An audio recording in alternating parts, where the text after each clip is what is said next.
कहीं बिटकॉइन का मामला उठा तो कहीं नोटों की गड्डियां उड़ी।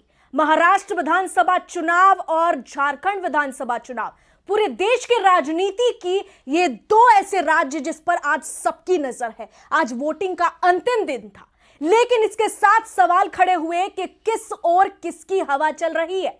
इन्हीं तमाम मुद्दों पर हमारे साथ बातचीत करने के लिए हमारे साथ खास मेहमान हमारे साथ जुड़े हैं मनोज कुमार झा, जो प्रतिष्ठित पत्रकार हैं, जिन्होंने राजनीति को बहुत करीब से जाना है, जिन लोगों को ये पता भी नहीं है कि राजनीति कहां से शुरू हुई, कहां पे खत्म हुई, अंदर की बातें क्या है। मनोज कुमार झा बहुत बारीकी से इस पर बात करते हैं। आपका बहुत बहुत स्वागत है हमारे साथ जुड़ने के लिए। आपने राजनीति को बहुत अच्छे से समझा है, लेकिन सवाल है सबके मन में कि महाराष्ट्र विधानसभा चुनाव में और झारखंड के विधानसभा चुनाव के अंदरूनी बातें क्या है, अंदर में क्या चल रहा है, जनता का रुख क्या है। हम आपसे इसी सवाल के साथ शुरू करेंगे।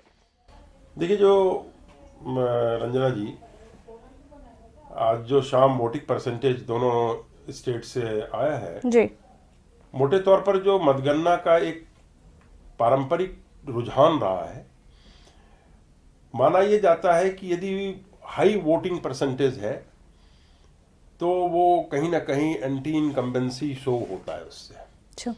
यदि एक लोअर या एवरेज वोटिंग परसेंटेज है तो उसे माना जाता है कि शायद सरकार रह जाए।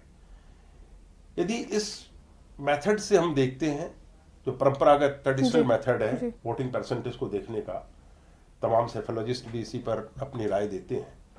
शुरुआती रुझान तो यही बता रहा है कि महाराष्ट्र में मेरे ख्याल 58.22%। तो ये कोई बहुत हाई वोटिंग परसेंटेज नहीं है। आई थिंक, मेरा मानना है कि इस लिहाज से देखा जाए तो एकनाथ शिंदे यानी महायुति की जो सरकार है, भाजपा, शिवसेना, शिंदे और अजित पवार की जो सरकार है, तीनों पार्टियों की, वो शायद निकाल ले जाए ये चुनाव तमाम आरोपों, बिटकॉइंस और अगर इस आकलन को थोड़ा हम समझे, अगर दर्शकों के लिए आप इसको थोड़ा आसान भाषा में समझाएं तो वो चीजें ज्यादा हमें लगता है दर्शकों को समझ में आएगी। ऐसा क्यों लग रहा है आपको कि वोट प्रतिशत के हिसाब से एकनाथ शिंदे बीजेपी गुट की तरफ थोड़ा सा भारी है पल रहा? वो मैंने आपको पहले ही बताया कि जो वोटिंग परसेंटेज है वो एक शुरुआती नापने का तरीका है कि यदि हाई वोटिंग परसेंटेज कहीं आता है तो माना जाता है कि सरकार बदलने जा रही है। ठीक है। जो कि आपने मेरे ख्याल लोग 67 कितना है, 67 झारखंड में है। झारखंड में शायद हेमंत सोरेन लूज कर सकते हैं इस मेथड से, क्योंकि वहां वोटिंग परसेंटेज काफी ठीक ठाक है पिछले चुनाव की अपेक्षा देखें तो। उसी तरह से महाराष्ट्र में चूंकि बिलो 60% है वोटिंग, और तमाम प्रचार प्रसार, तोहमत, आरोप प्रत्यारोप, नोटों की गड्डियां उछाली गई, इवन की कल तक का वाकया सबके सामने है जी। भाजपा वाले कह रहे हैं कि उसको विनोद तावड़े के पास के जो कमरे से पैसा वहां निकला, तो भाजपा का तो आरोप है कि वो प्लांट किया गया था सारा मामला। कई नेता नाम सीधे संजय राउत जी का ले रहे हैं। खैर, मैं उसमें नहीं जा रहा हूँ। बहुत गर्मा गर्म और बहुत रस्साकसी वाला चुनाव हुआ, और बहुत दिनों के बाद किसी स्टेट का चुनाव, जिनके चुनाव पर इतना सारा स्टेक, पॉलिटिकल स्टेक्स लगे हुए हैं। महाराष्ट्र का चुनाव वाकई झारखंड का भी चुनाव है, काफी इंपॉर्टेंट है महाराष्ट्र का चुनाव इस दृष्टि से कि महाराष्ट्र चुनाव के नतीजे आप ये तय मानिए कि राष्ट्रीय राजनीति को एक नई दिशा और दशा देने जा रहे हैं। या तो वहां महायुति की सरकार रहेगी या जाएगी, दो ही स्थिति हो सकती है। यदि जाएगी तो उसका इम्पैक्ट अलग आएगा, रहेगी तो उसका इम्पैक्ट अलग। आपके आकलन के हिसाब से 60% से कम है, इस वजह से हो सकता है कि आने वाले समय में जो 23 तारीख को नतीजे आएंगे उसमें पलड़ा भारी है। फडणवीस मैदान मार ले जा सकते हैं, जो मेरा अनुमान है अभी शुरुआती तौर पर। अभी मेरे पास मतलब बीजेपी अलायंस लूज करने वाली है? नहीं, बीजेपी अलायंस वापस आएगी। महायुति की सरकार, शिंदे और फडणवीस की सरकार जो चल रही है वहाँ, वो कम बैक कर सकती, बरकरार रहेगी। हाँ, जो वोटिंग परसेंटेज अभी शो हो रहा है। बाकी मेरे पास कई जगह से ग्राउंड रिपोर्ट्स अभी आ भी रही हैं, और जो भी शुरुआती रुझान और जो पता लग रहा है उससे लगता है कि महायुति सरकार बचा ली जाएगी। यानी जो कांग्रेस अलायंस है वो फंस जाएगी बुरे तरीके से? हाँ, कांग्रेस अलायंस फंसने का क्या है, यदि महायुति सरकार बनेगी तो महाअघाड़ी को विपक्ष में फिर से अच्छा, जाना कारण पड़ेगा। क्या लगते हैं आपको? अगर मैं कांग्रेस की बात करूं, कांग्रेस अलायंस की बात करूं, इसमें क्या पेच फंसा होगा, क्या समस्याएं आई होगी और क्यों जनता ने इनको समर्थन नहीं दिया होगा अगर ऐसा हुआ है तो? देखिए, एक सबसे बड़ी बात जो है कि इन तीनों पार्टियों में पहले जो चुनाव प्रचार जब शुरू हुआ तो बड़ी पार्टी कौन, बड़ा दावा किसका, बड़ा स्टेक किसका, उद्धव ठाकरे का कि खींचतान रही। कांग्रेस का कि शरद पवार एक मतलब किंग मेकर की भूमिका में है महाअघाड़ी में। उनके पास बेशक, हालांकि लोकसभा चुनाव में उनका अच्छा प्रदर्शन हुआ, लेकिन आप यदि विधानसभा सीटों के लिहाज से देखें तो शरद पवार गुट का बहुत ज्यादा वो मतलब अभी तो कब्जा है नहीं, वो ज्यादातर उनके विधायक अजित पवार के साथ जा चुके हैं महायुति की तरफ में। लेकिन तीनों बाद में एक ऐसा बैलेंस बनाने की कोशिश की गई कि भाई शरद पवार, उद्धव ठाकरे और कांग्रेस तीनों को बराबर का वेटेज दिया गया है। ग्राउंड पे शायद ये सिचुएशन नहीं है। ग्राउंड पे सिचुएशन, उद्धव ठाकरे, लोकसभा चुनाव ने ये बता दिया कि उद्धव ठाकरे अपना मैदान लूज कर रहे हैं। उनकी छवि धूमिल हो गई है। छवि धूमिल हो गई। उनकी जो एक अपनी सोच और उनकी पार्टी की जो बाला साहब ठाकरे की जो सोच थी, कहीं ना कहीं उनके समर्थक वर्ग को एक लगता है कि जो हिंदुत्व का एक एजेंडा रहा है उनके लिए, क्या जो उनका हार्डलाइन उनका एजेंडा होता था, उस हार्डलाइन एजेंडे को फेड कर रहे हैं उद्धव ठाकरे, संजय राउत, ये खासकर ये दो नेता ज्यादा जिम्मेदार हैं। तो मुझे लगता नहीं है कि उद्धव ठाकरे अपनी जमीन बचा पाएंगे। यदि कहीं जमीन बची उनकी थोड़ी बहुत, तो वो शरद पवार और कांग्रेस का जो मिला जुला समर्थन है उससे आप देखिएगा कि कुछ मुस्लिम डोमिनेंट सीट पर भी शायद उद्धव ठाकरे जीत जाए, जो कि आज तक नहीं हुआ था। ये मतलब एक मिरेकल ही होगा, जी ये बिल्कुल। पहली बार वो होगा। तो इसलिए महाराष्ट्र चुनाव काफी कम्प्लेक्स मतलब फोरम पे लड़ा गया। मतलब कहीं ना कहीं ये संदेश देता है कि अगर वो मुस्लिम सीट जीत जाते हैं तो हिंदुत्व वाली छवि एकनाथ शिंदे के पाले में जा चुका है। ये वो साफ हो लोकसभा जाएगा। चुनाव में आप समझिए कि 65 to 70% वो मैसेज आ चुका है। शायद मेरा मानना है कि इस विधानसभा चुनाव में ये फाइनल एक मैंडेट महाराष्ट्र की जनता, खासकर शिवसेना के वोटर्स, ये जरूर दे देंगे कि हम बाला साहब ठाकरे के सिद्धांतों के साथ हैं, न कि उनके परिवार के साथ। जी। अभी मुद्दा ये चल रहा है कि बाला साहब ठाकरे के पुत्र जो है वो झंडा उठाए हुए हैं, लेकिन वो बाला साहब ठाकरे के सिद्धांतों से बिल्कुल अलग है। इसमें कोई कहने की बात नहीं है, बिल्कुल अलग हो चुके हैं।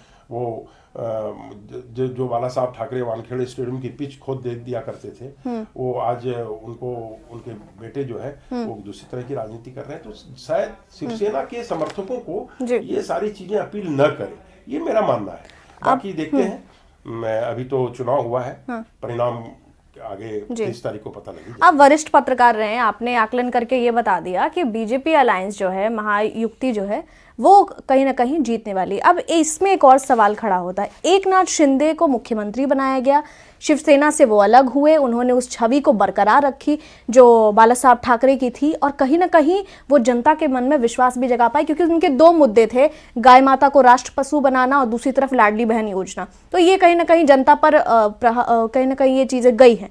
लेकिन अब सवाल है कि एक तरफ एकनाथ शिंदे हैं तो दूसरी तरफ देवेंद्र फडणवीस हैं। अब बीजेपी का चुनाव किन की तरफ होगा? मतलब इन दोनों में खींचतान नहीं लगेगी? आपको लगता है कि एकनाथ शिंदे मान पाएंगे, उस गद्दी को छोड़ पाएंगे? देखिए, आप लोकसभा चुनाव से ही देख रही होंगी कि राष्ट्रीय राजनीति में भाजपा अपने को मजबूत और प्रासंगिक बनाने के लिए, खासकर जब से 240 सीट पर भाजपा सिमटी है, तो भाजपा के नेतृत्व का एक प्रयास यह भी है कि हम मतलब ठीक है, सीटों के लिहाज से निश्चित रूप से अब मैं अभी ये कह सकता हूं कि भाजपा वहां नंबर 1 पार्टी होगी सीटों के लिहाज से। जितनी पार्टियां लड़ रही हैं, नंबर 1 पे भाजपा रहेगी। और नो डाउट देवेंद्र फडणवीस जो नेता है, वो आज न कल आप ये भी मान के चलिए कि वो राष्ट्रीय नेतृत्व की तरफ वो बढ़ेंगे। उनमें नेतृत्व का गुण है और उनका बेस भी ठीक ठाक है। बावजूद इसके भाजपा एक ये प्रयास करेगी, कोशिश करेगी कि कम सीट आने के बावजूद भी, जैसे बिहार का फॉर्मूला निकला कि नीतीश कुमार के पास कम सीटें रहीं लेकिन मुख्यमंत्री का पद उन्हें दिया गया, तो उस लिहाज से चूंकि एकनाथ शिंदे ने एक बड़ा रिवोल्ट किया था, बड़ा विद्रोह किया था, ठीक है, वो विचारधारा के स्तर पर एक विद्रोह था और उसको शिवसेना के समर्थकों ने एक्सेप्ट भी किया एक तरह से कहीं ना कहीं। इसलिए मुख्यमंत्री पद का झगड़ा नहीं होगा। एकनाथ शिंदे मोटे तौर पर मान जाएंगे। एकनाथ शिंदे को हो सकता है कि मुख्यमंत्री ही भाजपा बना दे, फडणवीस पर ये बहुत ज्यादा जिद न भी करे, क्योंकि राष्ट्रीय राजनीति में भी मैं अभी आपको एक संकेत दे रहा हूँ कि कुछ वैक्यूम आने जा रहा है भाजपा में। देवेंद्र फडणवीस वहां के लिए भी काम कारगर हो सकते हैं, महाराष्ट्र में रह के भी वो राष्ट्रीय राजनीति को साथ सकते हैं, और हो सकता है कि एकनाथ शिंदे कुछ और चीज पर मान जाए तो फडणवीस भी मुख्यमंत्री बन सकते। ये तब है जब महायुति सरकार बनाएगी तो मुझे लगता नहीं है कि वो मुख्यमंत्री पद को लेकर झगड़ा होगा। अजीत पवार का कोई विशेष स्टेक है नहीं, मेरी नजर में अजीत पवार एक लायबिलिटी है, हाँ एक बोझ है महायुति पे जी। करना एकनाथ शिंदे और बीजेपी को ही जैसे कांग्रेस अलायंस में उद्धव को माना जा रहा है कि वो एक बोझ ही है। उद्धव को आप बोझ तो नहीं कह सकते, बट अजीत पवार एक तरह से मेरी नजर में वो लायबिलिटी है महायुति। बहुत बड़ी बात कह रहे हैं, बहुत बड़ी बात। लेकिन अब इसी से जुड़ा सवाल है कि इन चुनाव की राजनीति को बोले या फिर रणनीति को बोले, राष्ट्रीय मुद्दों पर इसका क्या असर पड़ने वाला है राष्ट्रीय स्तर पर, अगर मैं बात करूं तो? से बहुत अच्छा सवाल है आपका कि देखिए, एक तो ये है कि लोकसभा चुनाव के बाद आप 4 जून के रिजल्ट को याद करिए,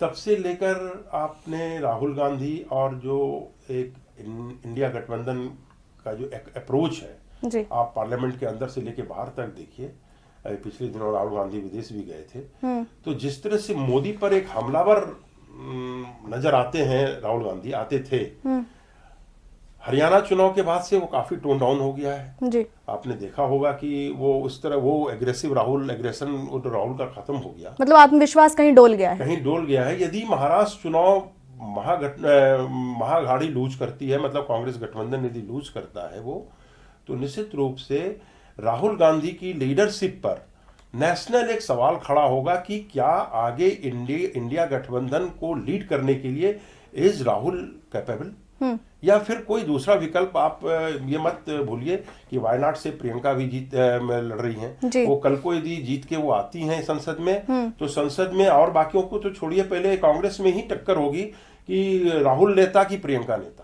आप किस में मानते हैं, किसकी कैपेबिलिटी आपको लगती है कि ज्यादा है? आकलन है आपका, वरिष्ठ पत्रकार रहे हैं, बड़े बड़े न्यूज़पेपर में आपका नाम रहा है। राहुल गांधी मेरी नजर में एक फेल्ड लीडर है। वो इतनी 20 साल तो मैं कह रहा हूं कि किसी आम नेता को यदि कैसे कह रहे हैं, लोकसभा चुनाव में अगर देखा जाए तो भारत जोड़ो यात्रा, न्याय जोड़ो यात्रा, तमाम तरीके की यात्रा की उन्होंने, हजार किलोमीटर पैदल चले, तो कहा गया कि ये बहुत बड़ा इम्पैक्ट था लोकसभा चुनाव में, जो 400 पार का नारा दे रही थी बीजेपी, और ऐसा लग रहा था कि एक तरफा चुनाव लड़ रहे हैं, उसमें बहुत बड़ा कहा जा रहा है कि योगदान है। जो राहुल गांधी की न्याय यात्रा है, भारत जोड़ो यात्रा है, इस भाजपा को 240 तक सिमटाने में, रोकने में यदि कोई एक फैक्टर काम कर रहा है, तो मेरी राय है, मेरा मानना है कि इसमें राहुल गांधी का पर्सनल सुनी योगदान है। जो इंडिया गठबंधन ने जिस तरह से चुनाव लड़ा, वो एक स्ट्रेटेजिक सक्सेस आप जरूर कह सकती हैं कि रणनीतिक रूप से इंडिया गठबंधन ने, चूंकि आप कुछ स्टेट्स को छोड़ दीजिए, जैसे कि लाइक पंजाब, वहाँ इंडिया गठबंधन के लोग भी, आम आदमी पार्टी है, कांग्रेस आमने सामने रही, फिर बंगाल में, बाकी जगहों पर जो एक कोलिशन बना, उस कोलिशन ने भाजपा को एक हद तक रोका। जो वोटों का बिखराव होता रहा था, उस वोटों के बिखराव को रोकने में एक हद तक सफलता मिली, जिसकी वजह से कांग्रेस की सीटें बढ़ी। वो उसमें राहुल गांधी का मैं पर्सनल कोई योगदान नहीं मानता हूं। आपको बिल्कुल नहीं लगता? नहीं, मुझे तो टी-शर्ट पे घूमे, इतना प्रचार प्रसार हुआ कि ठंड में भी, कश्मीर में टी-शर्ट पे घूमे, बर्फ से खेले, वो अलग चीज है। वो भी काफी वायरल हुआ था, बहन के साथ खेल रहे थे, वो बहन के साथ खेल रहे थे। लेकिन भारतीय वोटर्स को, भारतीय मतदाताओं और भारतीय जनता को वो चीजें अब नहीं चाहिए। नेक्स्ट जनरेशन पॉलिटिक्स है, और कुछ न कुछ सरजमीन पर होता दिखना जनता पसंद करती है। राहुल गांधी को 20 वर्ष मौके मिले, 20-22 साल से वो सांसद हैं, पिछले 20 साल से सांसद हैं। उनका कोई कंट्रीब्यूशन, मैं तो राजनीति में ऐसा कुछ नहीं देखता हूँ। बहुत दिनों तक तो उनको एक दूसरे नाम से बुलाया गया, और मैं चाहूंगी वो नाम आप दर्शकों के सामने रखें, क्योंकि फिर दर्शक आपसे पूछेंगे सवाल, तो आप मैं पप्पू नाम क्यों लूं? लोग ही लोग लेते हैं, मैं नहीं लूंगा। आप पप्पू की नहीं कह रहे हैं? नहीं, मैं क्यों कहूँ किसी राजनेता को, मैं क्यों पप्पू? नहीं नहीं नहीं, लेकिन पप्पू नाम आया क्यों आपकी जबान पे? कुछ तो बात होगी। पप्पू नाम जिनने दिया होगा, कुछ राहुल गांधी की हरकतें, राजनीतिक हरकतें।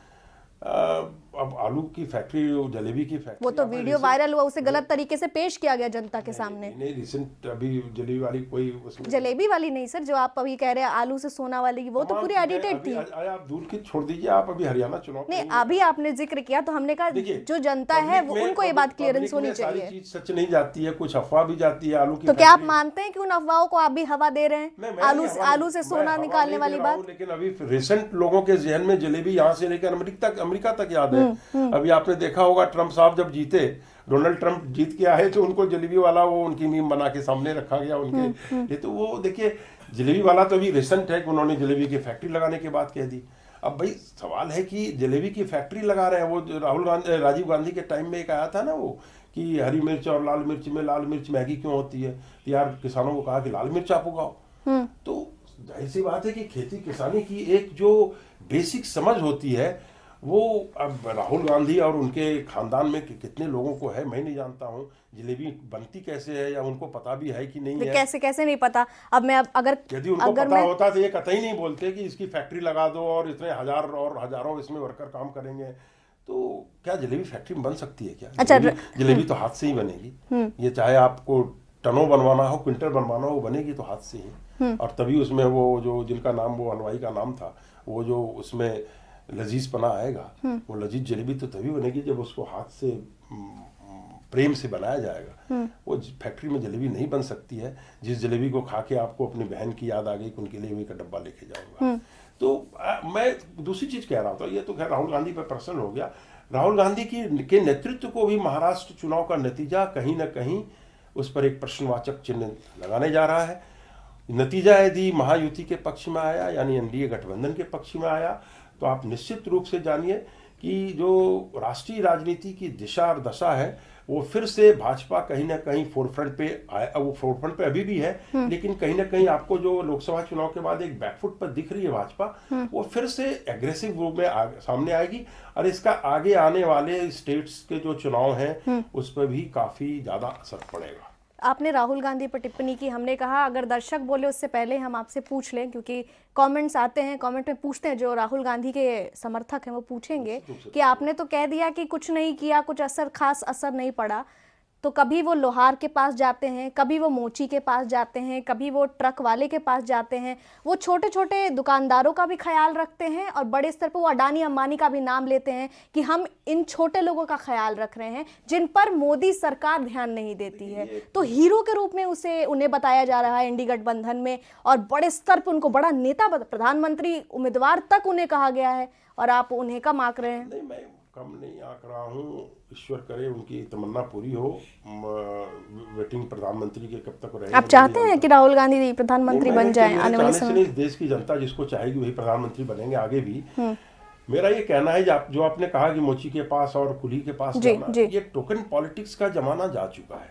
आप यदि दिल्ली स्टेशन में कुलियों के बीच में जाके 10 मिनट के लिए वो एक सूटकेस आप उठा रहे हो, खाली सूटकेस, तो उससे आपको वोट मिल जाएंगे उस तबके का या उस क्लास का या गरीबों का। ये वो दौर, राजनीति बहुत आगे जा चुकी है। देश कहां से कहां पहुंच गया है।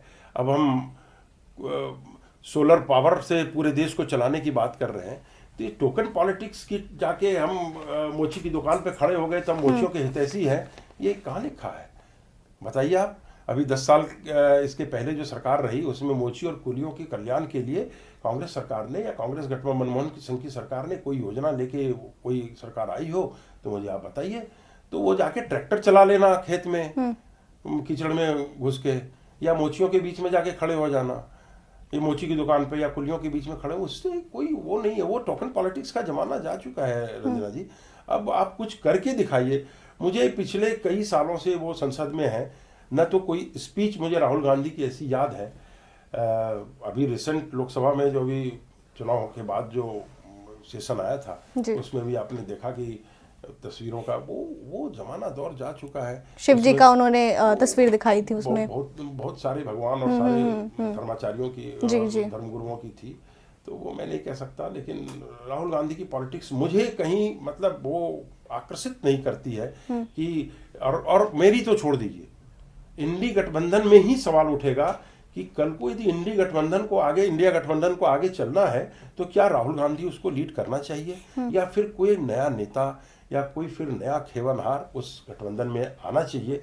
ये प्रश्न मुझे लगता है कि विपक्ष के गठबंधन में, इंडिया गठबंधन में ये सवाल महाराष्ट्र चुनाव के नतीजे के बाद जरूर उठेगा, खासकर तब जब महायुति सरकार में उठाने वाले कौन होंगे सबसे पहले, आपको क्या लगता है? ये उनमें तो उठाने वालों की कमी नहीं है। आप मेरे से नाम बुलवा रही हैं। नहीं, मैं तो आपके आकलन के हिसाब से पूछ रही हूँ। लोकसभा चुनाव में देख लीजिए, आप लोकसभा चुनाव में देख लीजिए कि इसी कांग्रेस के साथ बंगाल में एक सीट के लिए तैयार नहीं हुई ममता बनर्जी। आम आदमी पार्टी में अरविंद केजरीवाल वहां तैयार नहीं हुए गठबंधन के लिए, वहां तो खैर कांग्रेस भी तैयार नहीं थी। तो जब आप देखिए ना, तो चैलेंज तो विद इन गठबंधन है, विद इन अलायंस है, कोई बाहर से कोई चैलेंज नहीं है। पहले वहीं ये प्रश्न उठेगा कि क्या राहुल गांधी के नेतृत्व में मोदी जैसे सक्षम नेतृत्व को चैलेंज किया जा सकता है या फिर हमें दूसरे विकल्प पे गौर करना चाहिए। मैंने अभी आपको इशारा किया कि यदि वायनाड से प्रियंका वाड्रा जीत जाती हैं उपचुनाव, तो हो सकता है कि कांग्रेस के अंदर एक खदबदाहट नई सिरे से आएगी। एक विद इन पार्टी एक क्लास जो है नेतृत्व का, वो आपस में उसकी रस्साकसी आपको दिख सकती है लोकसभा के अंदर ही। आप बाहर की छोड़ दीजिए कि प्रियंका वाड्रा कोई भाषण देती हैं या क्वेश्चन उठाती हैं, उस पर आप देखिएगा, आप अपने चैनल पे या सोशल मीडिया पे या लाइक्स पे देखिएगा कि प्रियंका को ज्यादा व्यूअर्स मिलते हैं या राहुल गांधी के उठाए मुद्दों पे। तो मुझे तो लगता है कि कांग्रेस के अंदर ही ये बहुत बड़ा झगड़ा शुरू होने जा रहा है। खैर, आगे वो क्या राजनीति दिशा लेगी वो वक्त बताएगा। फिलहाल महाराष्ट्र का चुनाव बहुत कुछ राष्ट्रीय राजनीति में तय करने जा रहा है। बहरहाल आपने बहुत अंदर की बात बता दी और ये भी बता दिया कि कौन कितने पानी में है और किस हिसाब से वोट प्रतिशत के हिसाब से जनता ने चुनाव किया होगा। अब सवाल और जवाब का सिलसिला खत्म हो चुका है। हमारी जनता हमारे साथ थी, दर्शक हमारे साथ थे। अब आप कमेंट कर अपनी राय जरूर दें। फिलहाल के लिए इतना ही। और हमारे साथ हमारे सीनियर जर्नलिस्ट थे जिन्होंने एक लंबा अरसा इस पत्रकारिता जगत को दिया है। आपका बहुत बहुत धन्यवाद। मनोज कुमार झा हमारे साथ थे, बहुत बहुत धन्यवाद आपका। आप सभी का भी धन्यवाद।